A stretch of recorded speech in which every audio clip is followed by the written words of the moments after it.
There's only enough meals for the family. The room was filled with familiar voices and laughter. I remained silent, biting my lip. Ever since I arrived at my in-laws, I felt out of place. The truth became clear through my mother-in-law's words. I was the odd one out in this house. Not seen as part of the family, but rather as a stranger who had mistakenly wandered in. At least, that's how my mother-in-law saw me, and the other relatives seemed to follow her lead. Even Tom, my husband, couldn't stand up to his mother. He turned a blind eye even when she was being unfair to his own wife. Oh, well. I see how it is, Tom. Anna. Since you treat me as an outsider, I guess I have no choice. Outsiders might as well act the part. My name is Mirabelle Manson. I'm 27. Until marrying Tom 2 years ago, I worked at a certain company. I quit my job to become a full-time housewife upon getting married. Tom is 3 years older, making him 30 this year. He puts a lot of effort into his appearance, still looking like he's in his mid-20s. I was deceived by his looks, and that's how I ended up in my current situation. Anna, my mother-in-law, finds any excuse to drop by our house. Last week was my son's birthday, wasn't it? I wanted to celebrate. It gives me the impression that she hasn't quite let go of her son. She just can't help adoring him. And Tom doesn't seem to mind his mother's overbearing love. Mom's coming over? Well, that's fine. But, you found a reason to drop by last month too, didn't you? I really wish she would stop visiting so often. That's what I truly feel. But I find it hard to tell her not to come directly from my own mouth. I wish Tom would hint at it, at least, but he just laughs it off nonchalantly. Mom's cooking is delicious, after all. Tom. He clearly didn't seem to understand my struggle. My mother-in-law visits casually, but we live in an apartment. The number of rooms is limited. In this case, we have to give up our bedroom bed to my mother-in-law, and Tom and I end up sleeping in the living room. That's why we have blankets and pillows ready for sleeping in the living room. There's no space to lay out a pull-out bed, so we sleep on the sofa with pillows. Naturally, it's not comfortable. But what I'm really concerned about isn't that. Oh dear, you still haven't cleaned thoroughly, have you? There's dust accumulating by the window. As soon as she arrives, my mother-in-law starts inspecting the room. She finds some mistake of mine and talks as if it's a major blunder. You haven't cleaned? What about the air conditioner? Just because you can't see it doesn't mean you can ignore it. Molds can be bad for your health. Yes, ma'am. She probably heard it on some TV channel's medical show derivative. With a tone that mimics the script she's seen, my mother-in-law makes her point. Perhaps she is conscious of her urban surroundings in her appearance, and she is dressed in youthful fashions throughout. But it doesn't suit her aged face at all. There's also the smell of cheap perfume. It was stronger than the scent of the food she's supposedly cooking. I wonder what my mother-in-law is making. As I smell it, I grow increasingly anxious. However, what she makes is just ordinary meat and potatoes. Tom raves about the meat and potatoes. Delicious. Mom really knows her way around the kitchen. Mirabelle, you should get some cooking tips from her. Yeah. I force a smile, but inside I'm sighing. Despite always praising my cooking, when his mother comes, it's all about her. Tom has always been a bit of a people pleaser, but it's gotten noticeably worse since we got married. Talent plays a part, doesn't it? Taking her son's compliments to heart, Anna is in a good mood. Yet, it feels like she's saying I lack talent. Moreover, Anna takes over the kitchen during her stay, leaving me without a place. I can help, you know. Even if I offer, Anna never agrees. Oh no, I want my son to eat well while I'm here. I'm concerned about nutritional balance too. I see. That's how she subtly treats me like an incompetent wife. And when I complain to Tom, he never takes my side. You're overthinking it. But Mom is just trying to help out, to lessen your load. Why not take it positively? Saying so, Tom looks annoyed. With Tom putting it that way, I'm left with nothing to say. I just nod in silence. The next morning, Anna comments. The bedroom really lacks any charm, doesn't it? Mother. My voice carries a hint of reproach. It's complicated enough having our bedroom used by her, but to add her unsolicited opinions makes it even worse. Yet, Anna doesn't care. Even your underwear is so plain. That's why you still haven't given me a grandchild. Mirabelle really lacks sex appeal, huh? Tom chuckles and agrees with Anna's opinion. To have this conversation right after waking up. I blush with embarrassment. Children are a blessing. But you two have been married for 2 years now. Not getting pregnant even once in that time. Anna said, carelessly stroking my stomach over my clothes. Despite being over the fabric, it was disturbing and shocking for me. Just in case, I picked out some lingerie that Tom would like. Why would you do that? It's obvious, isn't it? Because she wants to see her grandchild. Anna proudly shows off the flashy underwear with a big smile. I was at a loss for words. The design was frankly tacky, and I couldn't imagine wearing it. Yet, Tom cheered innocently. With this on, even Mirabelle will be oozing with sex appeal. Right? Anna looked pleased with herself. What do they think of me? I do want children someday. But not enough to degrade myself like this. Watching them get excited, ignoring my opinions and feelings, sadness welled up inside me. It's been 2 years since we got married. That's right. During that time, Tom never once took my side. He always avoids conflict, either going along with Anna or laughing along with her. It's a wife's duty to bear grandchildren. Anna suddenly declared. I realized that was truly what she believed. She doesn't care about my feelings at all. I had a tough time in this house until Tom was born, too. That's just how it is for daughters-in-law. I think that mindset is outdated. I found myself saying almost without thinking. Anna's face turned sour. Are you trying to argue with me? Come on, you two. Tom stepped in, probably realizing things were getting out of hand. Mirabelle, I think that way of speaking is questionable. Am I the one at fault here? Well, not fault, but... Tom faltered under my words and gaze. Anyway, why don't you guys get along with each other, okay? Exactly. Even if you can't do household chores properly or show me a grandchild, I'm still putting up with you. That was terrible. But if I argued back, Tom would probably side with Anna again. Either that or he'd make a troubled face and act like a victim. It's one or the other.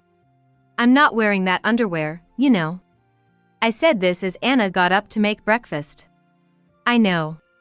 Tom nodded, looking somewhat disappointed. But Mom is really thinking about us. She's even been visiting a church back home recently for praying. That's for her wanting a grandchild, not for us. I said, exasperated. Anna isn't interested in me personally. She's only interested in me as her son's wife and the potential mother of her grandchildren.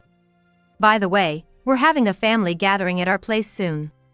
Anna mentioned at breakfast. You're coming, right? When is it? I wonder if I can take time off work. The conversation was mostly between the two of them, and plans were made. It seemed we had agreed to go to Tom's parents' house next Sunday. The drive there takes about 2 hours, so we had decided to leave early in the morning. I wish Tom had adjusted the departure time a bit, considering I'm busy with household chores. But, of course, my opinion was ignored as usual. That's great. So, we'll see each other again next Sunday. I'm looking forward to it. The parent and child laughed together. Once again, I was left out. And so, the promised day arrived. Early Sunday morning. I woke up earlier than usual and started preparing breakfast. Tom was still asleep.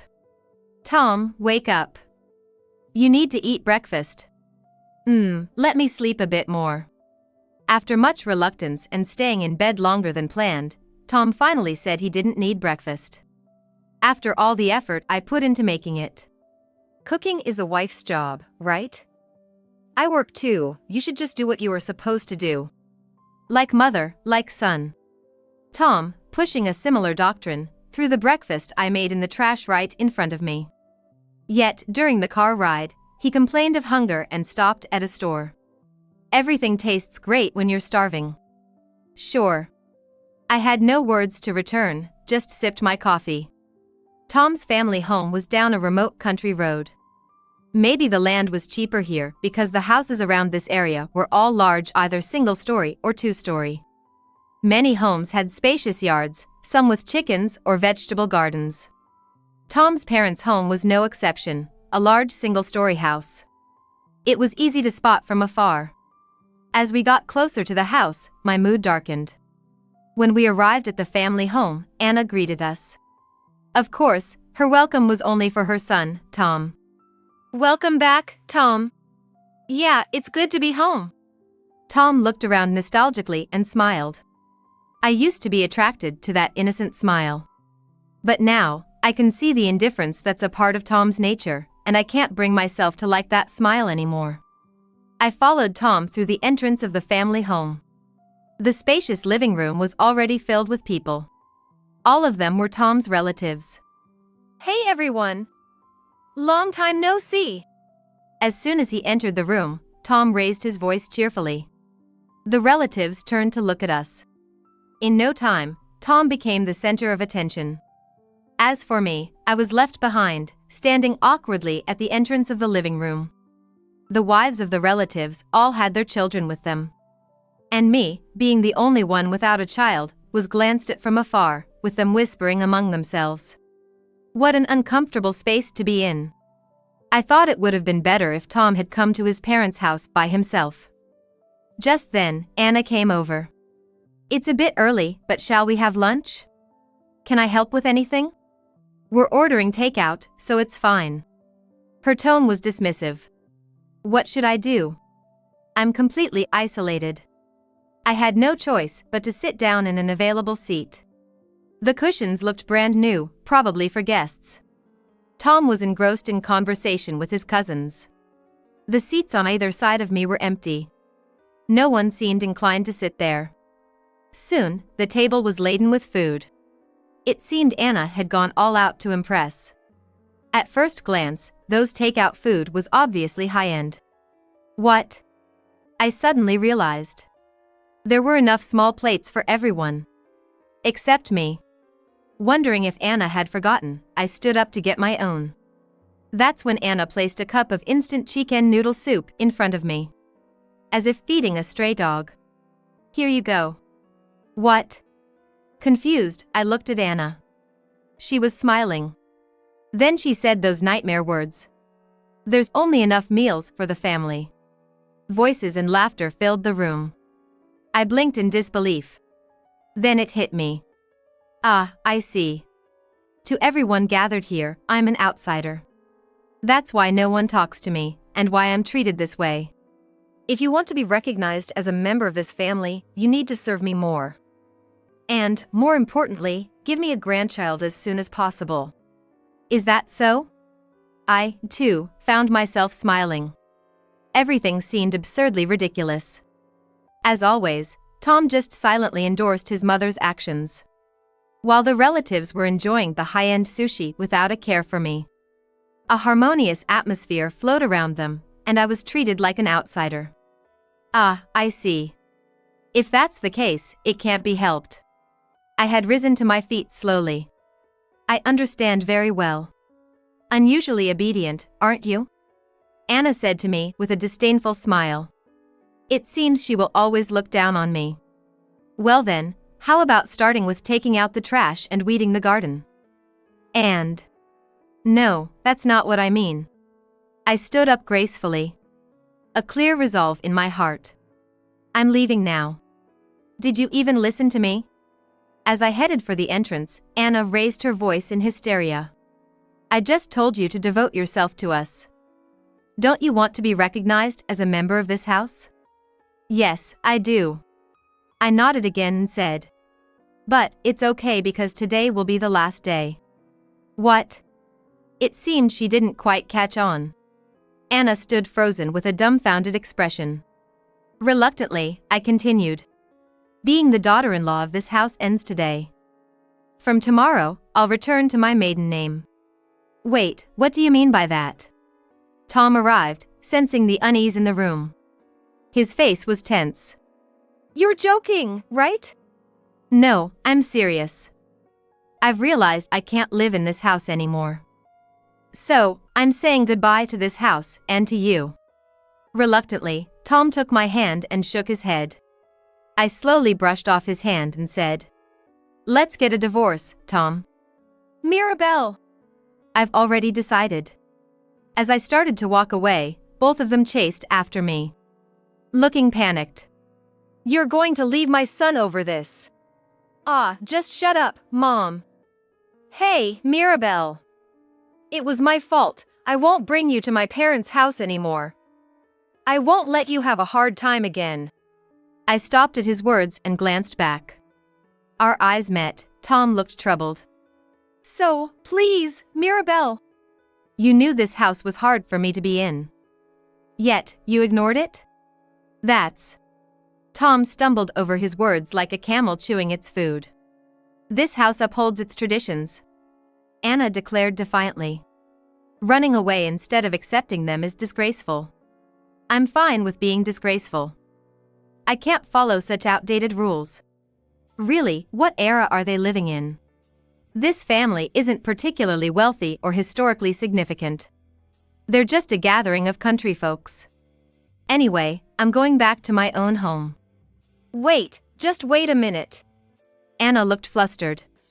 I shrugged and said, "Aren't you being disgraceful too, clinging to a disgraceful daughter-in-law like me?" What? Anna's face turned pale. And then, a moment later, flushed red. Whether from anger or shame. Perhaps both emotions were present, but that was no concern of mine. Wait. I'll forgive you now, so. No need for forgiveness. I'm not one of your minions, after all. It was, I think, a very reasonable argument on my part. Indeed, Anna fell silent at that. Reaching the entrance, I put on my shoes and looked back at Tom and Anna. They stood there, looking lost. Goodbye. I said goodbye and left my in-laws' house. Getting into a taxi, I felt revived. The realization that I was free surged within me. What to do next? I began to ponder my immediate future concretely. First, return to my apartment and pack up my belongings. Then, go to my parents' house to fill out the divorce papers.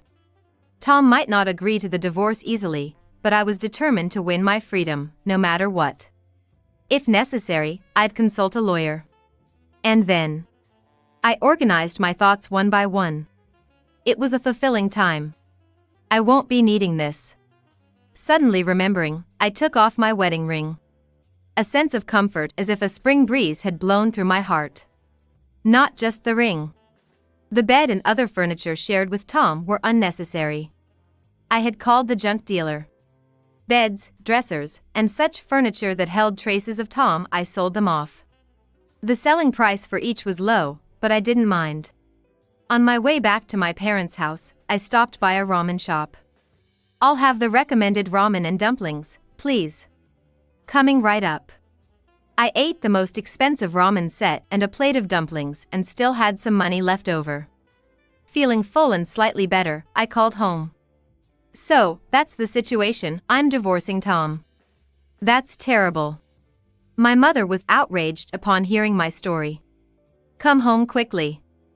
I can't leave my precious daughter in such a household." "I will." I got back into a taxi. My mother was waiting at the entrance of our home, looking worried. I felt sorry for causing her concern. "Sorry, Mom. No matter how old you get, you're still my daughter." Her smiling presence felt immensely comforting. Just then, my smartphone rang. It was Tom. His voice was trembling with anger. "What the hell did you do? The apartment is empty." "I just settled our joint property," I said nonchalantly. "I left your personal belongings like toothbrushes and pillows, didn't I? You think I can live with just these? Then, just buy what you need." I couldn't help but be amazed at his audacity to catch me and make a fuss. But I've also terminated the apartment lease. You better find a new place or apartment quickly. What? His shocked reaction was clear even through his voice. This apartment was mine since before I was married. So, it's odd for Tom to continue living there after I move out, given that I'm the leaseholder. Yet, Tom seemed genuinely distressed. What have you done? I'm an outsider, after all. I said, shaking my head with resignation. The time I spent with you was a mistake. If it's a mistake, it needs to be corrected. You're giving up our furniture and the apartment over this. Yes. There's no other reason. If anything, this was a slight retaliation. Tom never stood by me till the end.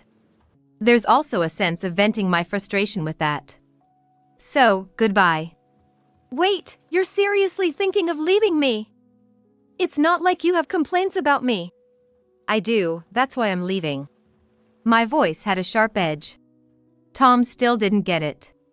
He thought I was divorcing just because I didn't like his mother and relatives, not realizing the issues were with him. How conceited. I used to be attracted to his confidence. But now, his arrogance is unbearable. You were never on my side. Mirabelle. You never defended me from your mother, nor did you introduce me as part of the family to your relatives. Just a cohabitant, expected to do chores. Who could accept being treated like that? At least, it was impossible for me. So, I'm hanging up now. Wait, hey, Mirabelle. I ended the call unilaterally. Turning to my mother, who looked anxious again, I forced a wry smile. As expected, Tom was not quick to agree to the divorce. Adding to the trouble was Anna. She persistently contacted me, again and again. Please reconsider. Abandoning my son like this. Abandoning? From the start, I was an outsider in that house.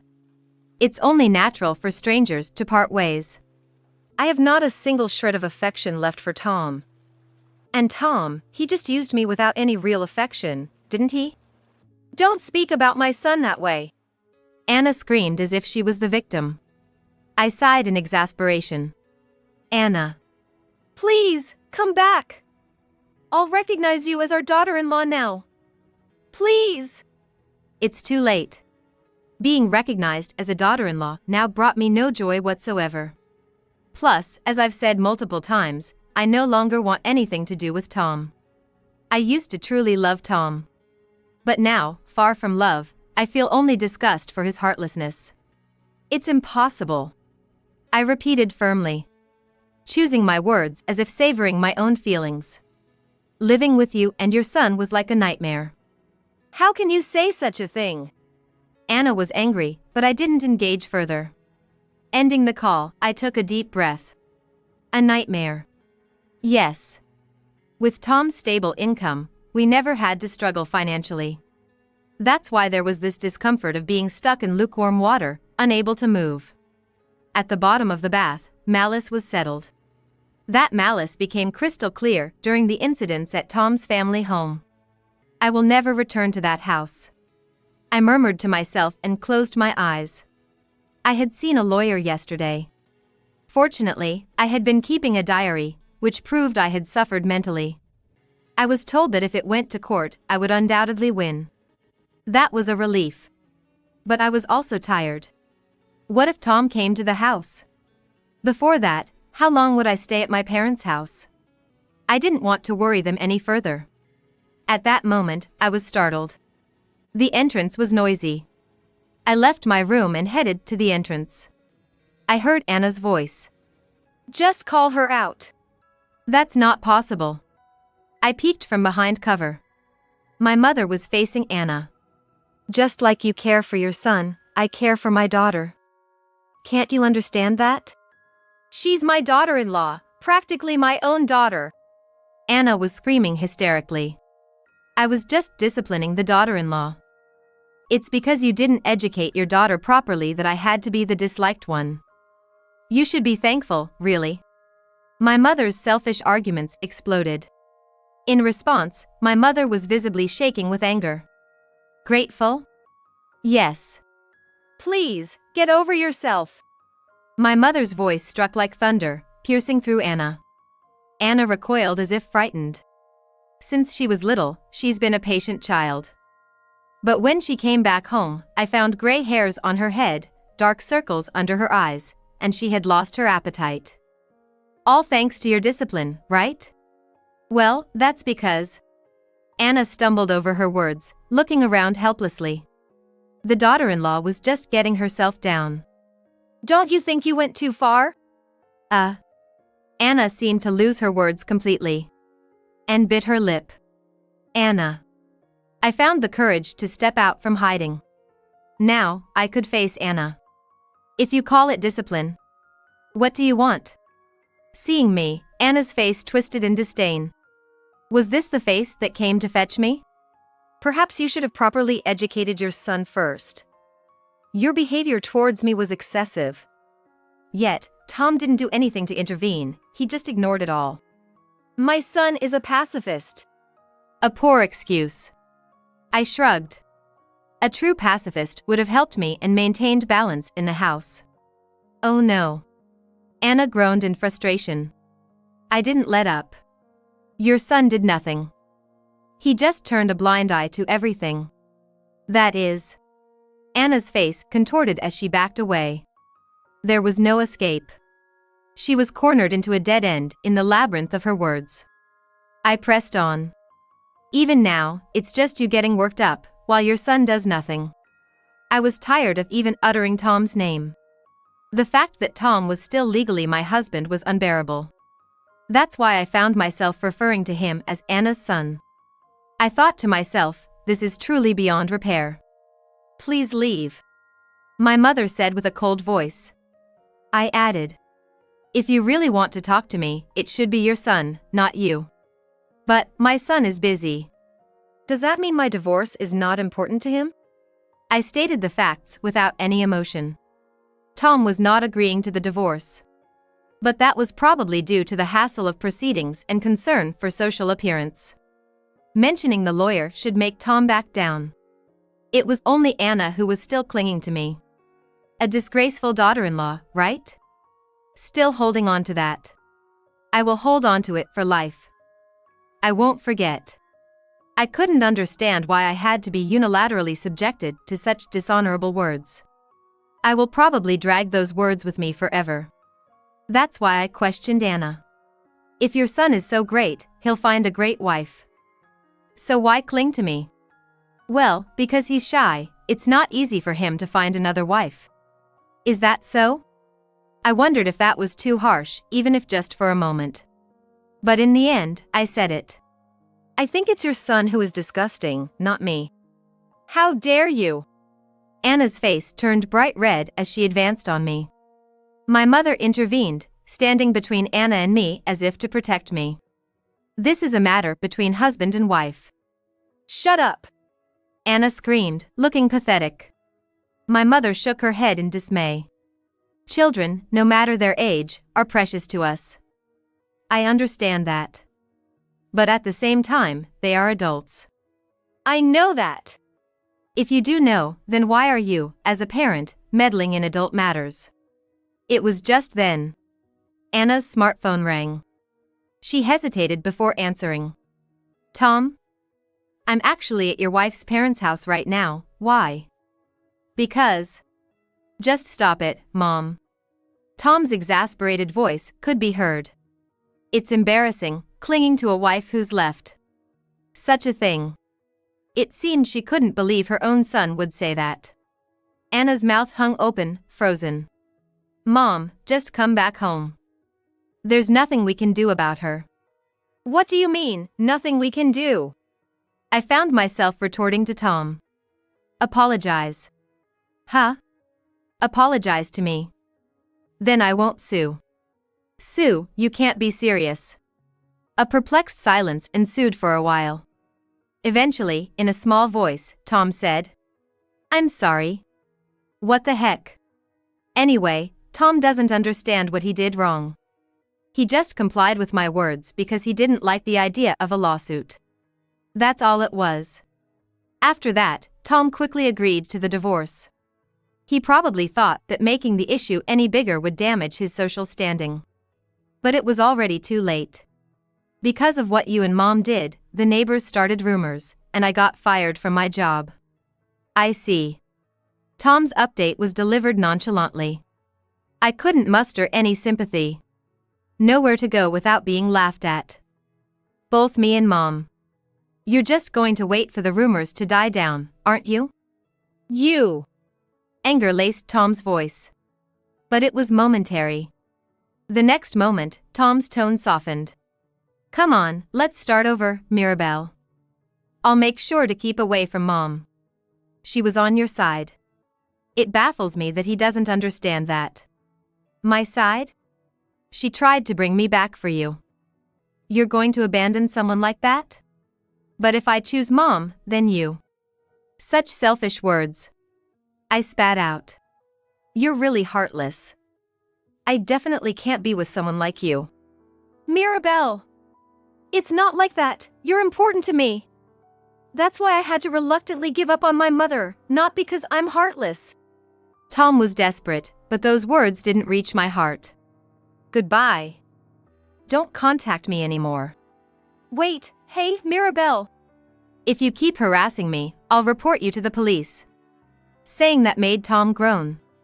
It seemed he still had more to say. However, he eventually gave up, likely due to the mention of the police, and ended the call with a click of his tongue. Since then, there has been no contact from that mother and son.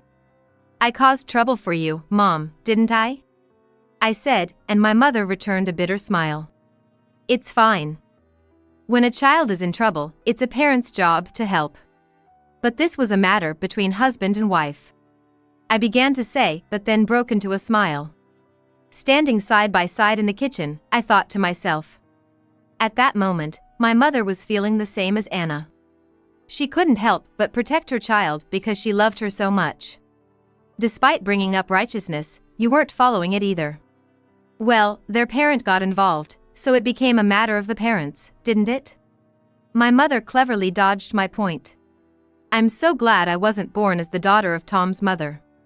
I was truly and secretly proud to be my mother's daughter.